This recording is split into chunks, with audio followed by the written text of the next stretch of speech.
அழகை பார்த்து மயங்கியவனாகத்தான் ராமன் பேசுகிறான். அது உரையாசிரியர்களால் என்ன சொல்லப்பட்டிருக்கிறது என்பதையும் சித்ரா எடுத்து காட்டியிருக்கிறார்.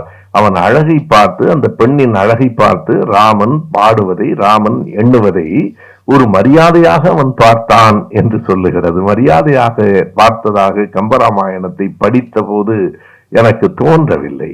அப்படி பார்த்த ராமன் அதற்கு பிறகு நீ எங்கிருந்து வருகிறாய் என்று கேட்க, உன் மீது காதல் கொண்டேன் என்று அவள் சொல்ல, எப்படி திருமணம் செய்து கொள்வது, உன் அண்ணன்கள் எல்லாம் இல்லாமல் நீ மட்டும் வந்திருக்கிறாயே என்று ராமன் கேட்பதை தான் ராமாயணத்தில் இருக்கிறது. என்ன சொல்லி இருக்க வேண்டும்?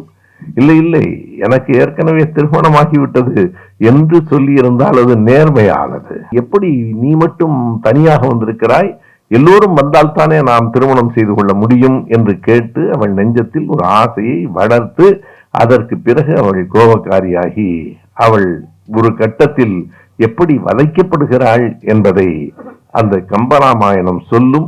எந்த இடத்திலும் குறைபடாமல் மிகுந்த கொடுமையான அந்த காட்சியை, அதைத்தான் நாம் இயல்பாக சூர்பனகையின் மூக்கை அறுத்தான் என்று மட்டும் கொஞ்சம் அடக்கமாக சொல்லிக் கொண்டிருக்கிறோம்.